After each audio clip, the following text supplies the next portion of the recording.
the Golden Age of Athens. What made it such a classic?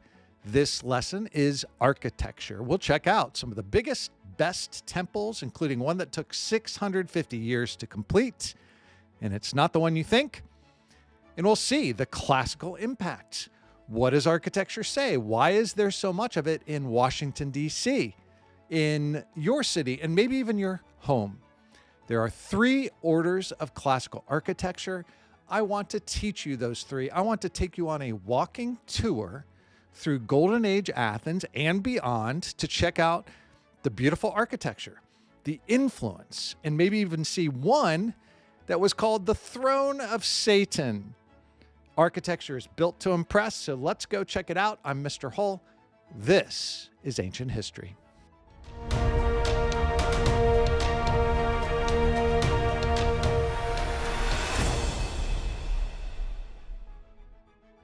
Welcome to Classical Kingdoms, where timeless stories reveal truth and wisdom for your journey. This is lesson number 35. It's architecture. Ancient Greek architecture that becomes classical. We still see it today. So by the end of this episode, you can spot the 3 types, the 3 orders of architecture. You can see what it is supposed to mean when it's built in today's cities. So get your notebook ready, because we are moving through the style of architecture and the purpose behind it. If you're coming here from our previous lesson number 34, the Golden Age of Athens and the Age of Pericles, well, Pericles is one of our guys who's paying and starting so much of these temple building projects. So we will begin with the best preserved temple. And by the end of this episode, you'll be leveled up as a classical scholar, because this temple to Hephaestus is in the Agora. The Agora, it's actually on a hill close by. In the Agora, but at the edge of it, up high, everybody can see it. It is the Temple of Hephaestus. It's called the Hephaestion. And it's perfect for our first order, partly because it's the best preserved, but it is Doric. And that is the simplest Doric order. It is the least complicated to design and build. It's the oldest style of architecture. When you look at the Temple of Hephaestus, what do you think makes this Doric? There's Doric, Ionic, and Corinthian. So Doric is first. It actually, it's the simplest. So I could remember this because it has the fewest letters, the fewest syllables in the word Doric. And when you look at it, you can see simple things like the column is resting on the platform on the top step. The Temple of Hephaestus is the best preserved anywhere in the world. As a Greek temple, it is way better than the Parthenon, because the Parthenon, they put ammunition in it and blew it up. So that was a problem. The Hephaestion was converted into a church at one point, but this was built way back in 449 BC up till 415 BC. So that's the Age of Pericles, the Golden Age. And what do you think Doric means when you look at this? The simple design of this column coming straight off the platform is supposed to give you a sense of strength, like this is coming straight out of the ground. The strength of the column itself, it should make you think it's a thick, muscular column. This is representing the working man, the working people, the idea of hard work. These simple designs of architecture, the Doric style, is connecting to what Hephaestus is really even representing. He is the god for the blacksmiths, fire, metalworking. It is a strategic location because, do you know, this portion of the Agora is close to the industrial quarter of where so many metal workers would have been laboring. The heat, the smoke, they would look out their windows, take a break, and they would see the Temple of Hephaestus. Quite stunning. It's beautiful. And why? did Pericles have this one built? Why doesn't he just focus on the Parthenon way up high on the hill? Well, let's look at the specific messages that are actually in the facade, in the temple itself. When you look at the detail of the temple, it is hard to see now. That's not so well preserved. But when you go into museums, often you'll see parts of these and you can see the topics. Experts have pointed out these are the labors of Hercules. Heracles is the Greek name, Heracles. So on the north and south sides, the sculptor is trying to show not just the labor of Heracles, but the labors of our local Athens hero, Theseus. So these labors, these are heroic deeds. And so when the people see these messages of heroic deeds being done by the godlike Heracles and then the local hero, Theseus, what does that say to the workers? What does it say to the people that are seeing these artistic messages and reminded of heroism and the values, the virtues therein?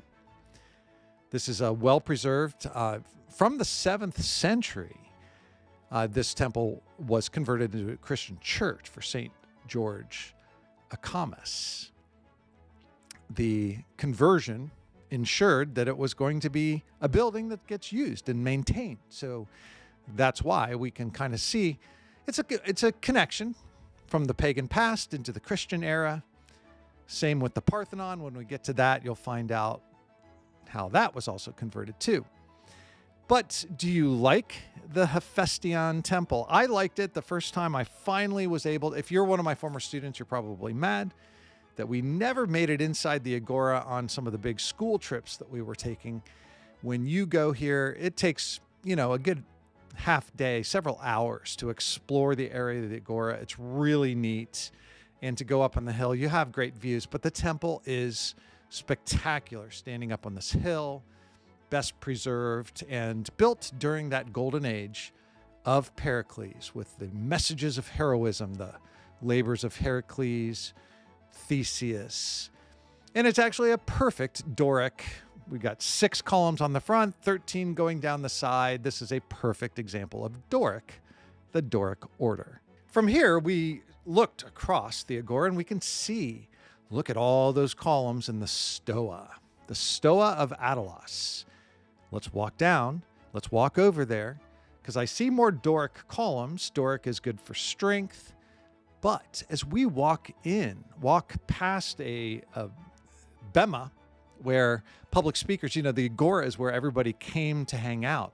The shopping, the talking. Don't the Athenians like to philosophize? Well, they would have done it at the Stoa, which has this bema for the special speeches, but the Stoa is where one philosophy is actually born and named Stoicism for the Stoa. Now, did you notice yet as you walk up and walk in here, there's Doric on the one side, but we're ready for Ionic. Ionic on the inside. As you're walking down this very elegant, the reconstruction done by the American School of Classical Studies in the 1950s helps make it look the way it did in the 100s BC. King Attalus II of Pergamum had gifted this. And the Doric, this heavy Doric screen with Ionic on the inside for the extra elegance. What does that Ionic order look like? How is it different? Do you notice that an Ionic column has a base? Do you see the Ionic column has a couple of scrolls at the top? And what would the scroll represent? Now, this is Ionic order. It is a set of rules, so you don't come up with other things besides scrolls. You're going to see this elegant. There's a little more of a slender style to these columns. And look at the elegance of how many of them are lined up like this, and also the second level. This is a very special place. And Stoicism, started by Zeno. Zeno, it was around 300 BC when they were coming to this area of the Agora, speaking maybe in the bema that's right outside there. and sharing the ideas of Stoicism, a philosophy that we'll get to in another lesson, but it really withstood the test of time, named for this Stoa right here. So with this example of Ionic order, just the columns, don't you want to see an Ionic temple? There's a small one right up the hill. So if we continue this walking tour, we'll leave the Agora and follow the Panathenaic way, because I want you to know about these festivals and what is the Panathenaic way for, because they would have processions for, parades for different religious events, and people would celebrate, they would party. This would be a place to gather. That's what the Agora is all about. Any one of these religious ceremonies, there'd be smoke in the air from the torches and the sacrifice of ox and the colorful banners, but we're parading up. And our next stop will be just before the main entrance at the top of the Acropolis, the Propylaea. This is the gate to get us in, but look off to the right. And what do you see? This is the Temple of Athena Nike, built during this Golden Age time, maybe around 427 BC. And it's the smallest, but it's elegant. It's Ionic. It is the earliest and purest expression of an Ionic order, and it's on top of the sacred rock. This is the Acropolis that is in honor of Athena. Now, you may notice that Athena has different names depending on what job she's trying to do. Athena Nike, you know what Nike means. Nike is the Greek word for victory. And this is a wingless victory. There's a statue inside the wingless victory of Athena Nike. Athena had her wings clipped so she would never fly away, so that victory would always stay here with the Athenians, because she was the patron goddess. And this is one of many places they honor her as patron goddess. Now, the frieze, remember back at the Hephaestus temple, we had the artwork in the area just below the roof, the frieze, F-R-I-E-Z-E. We've got more historical messages, historical battles. But this one, we think is the Battle of Marathon or the Battle of Plataea, where we know that Athens played a huge role.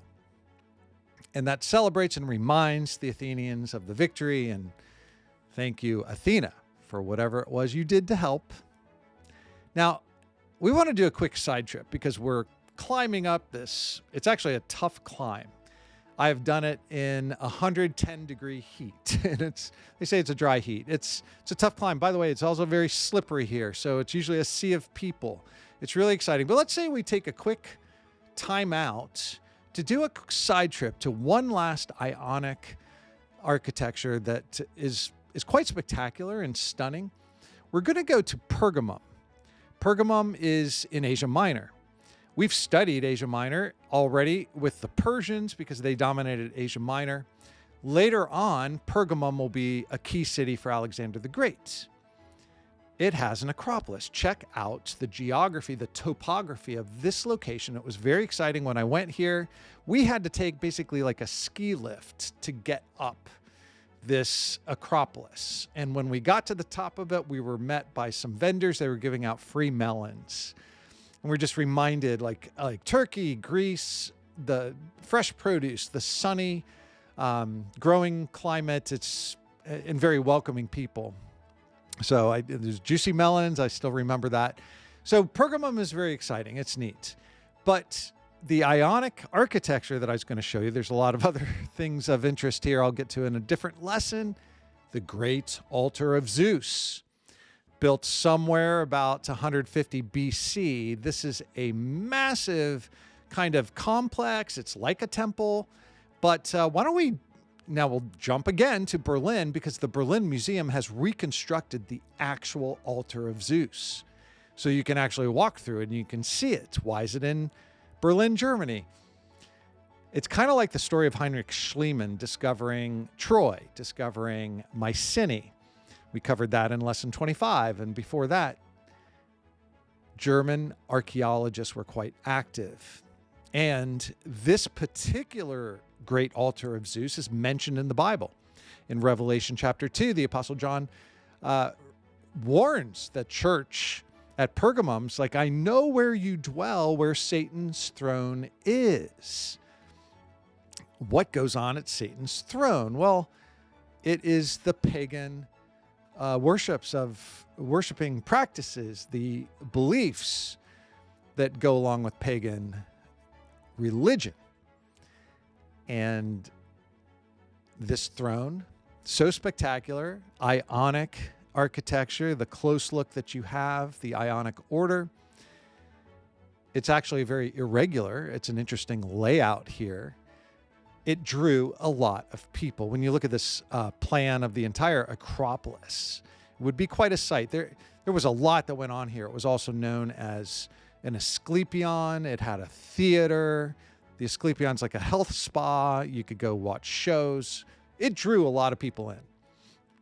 And so Ionic, we're doing architecture today, so sorry I digress so much.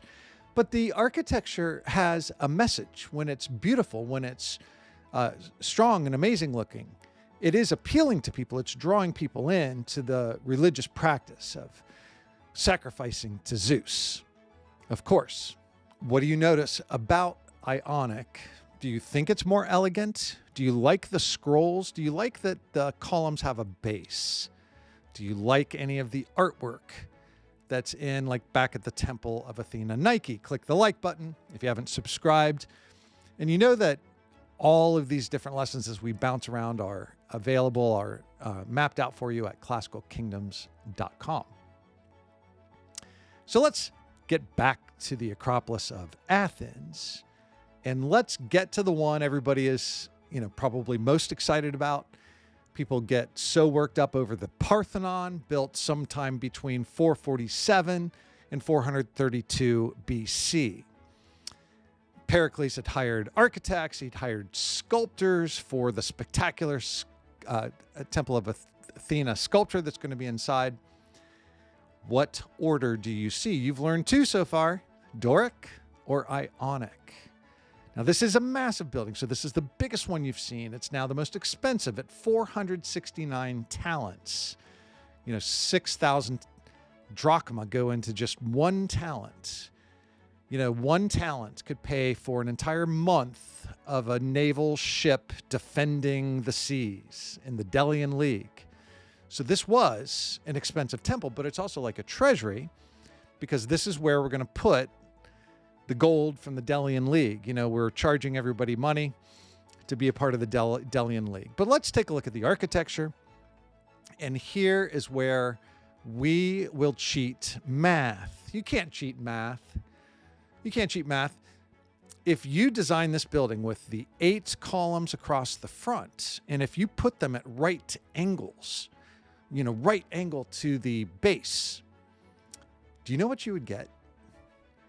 You would get a saggy look, a visual effect that makes it look like this thing is going to kind of fall on you. Is that how you want the building to look?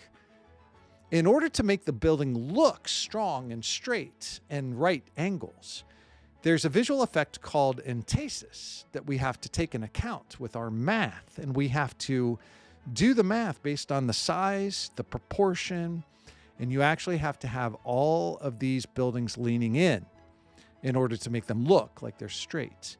And that's even true with the platform. You can totally see this when you climb to the top and you look at the 3 steps, the sacred 3. That number 3 is sacred.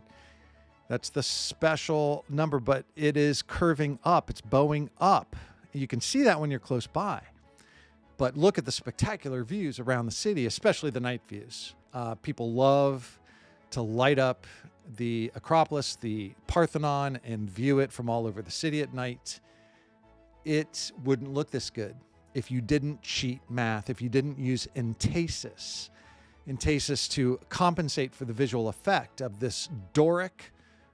Did you say Doric, by the way? I forget if I answered that question. This is a Doric temple that's huge. It's not the biggest one. I'm about to tell you about the biggest one. But this one's big.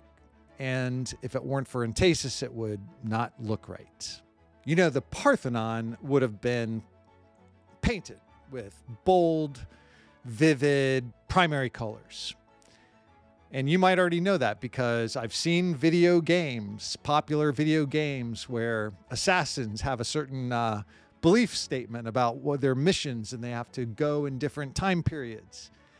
So there is a very realistic recreation of not just the Parthenon, but all of these buildings around, and the details, the colors, the things that they do, really capture the way it would have looked for people. If you climb to the top, you're going to see the beauty. The Parthenon had traces of Egyptian blue and red and purple fabric. That's expensive. It's vibrant. It's exciting.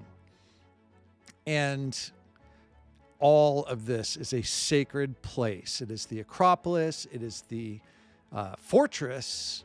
And after all that Athens has been through, and now Pericles is sending this message, look at how strong we are. We're building this expensive temple. We're keeping everyone's money safe. Part of the Delian League, all the city-states look to us. And remember, Pericles said, this is the school of Greece. Athens is the school of Greece because we do things so special. And the Parthenon is very special. But it's not the biggest one.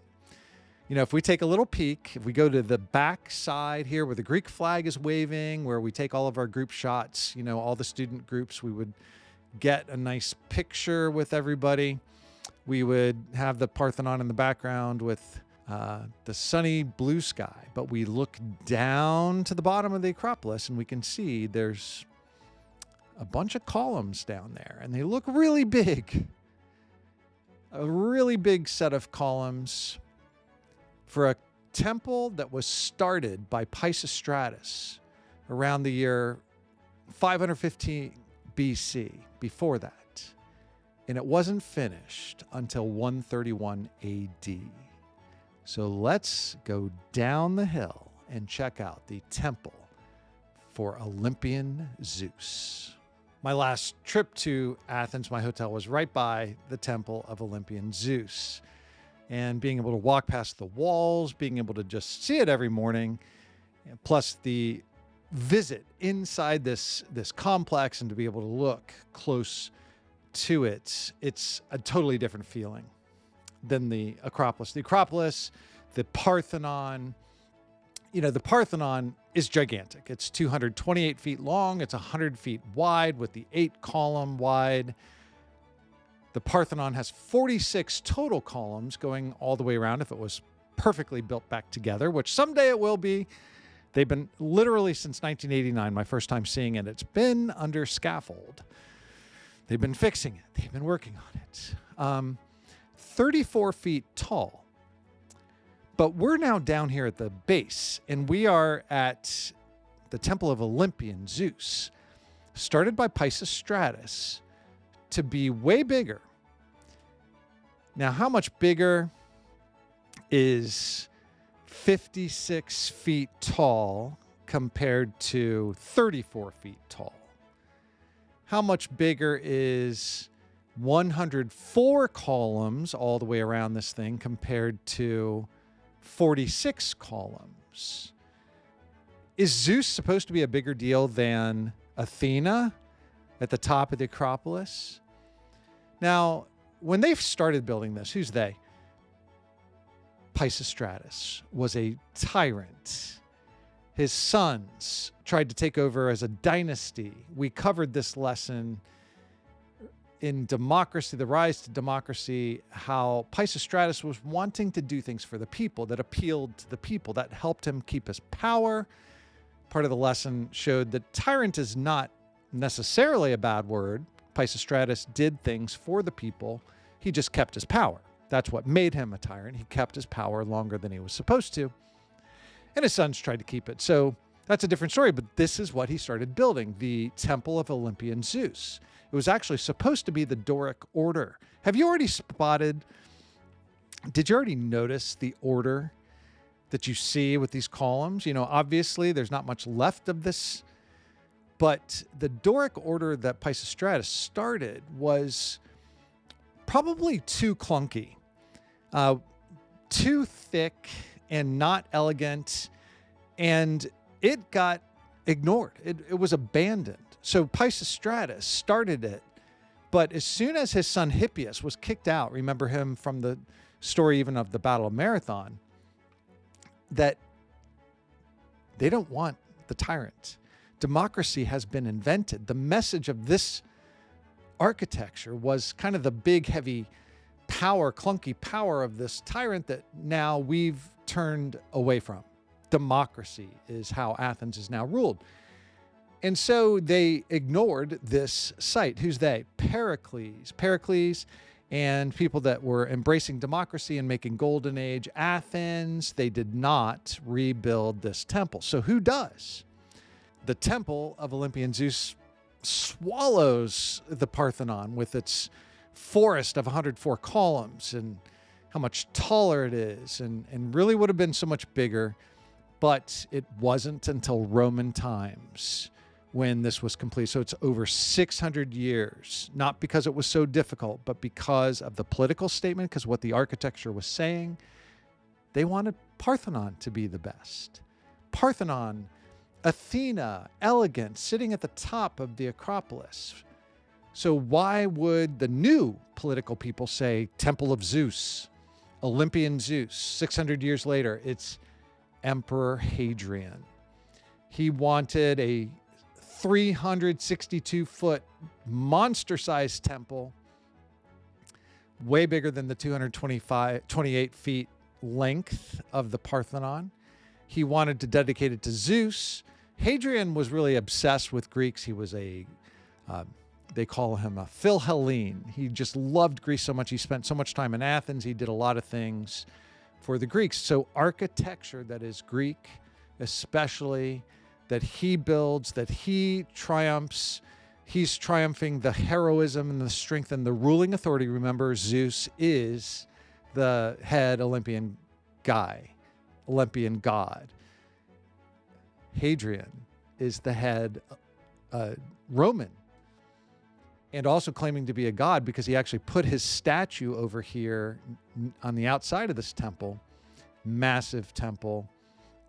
And when it was finally finished, this is one of many things Hadrian did with architecture, with Greece. And so by the year 131, Emperor Hadrian had this thing done.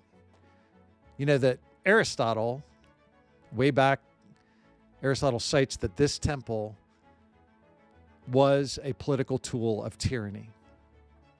What does that say now about Hadrian, who put it all back together? We'll get to Hadrian and some future lessons, but the architecture is spectacular. The scene, the setting, and the fact that this is an enduring gift, a legacy that Athens has given to us, and all of the Greek classical architecture. It's not only from Athens.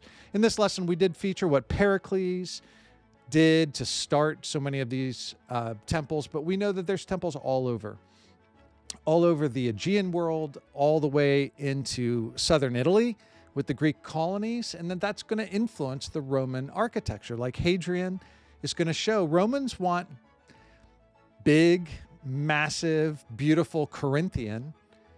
The Corinthian, did I say that was the third order of architecture, the Corinthian order?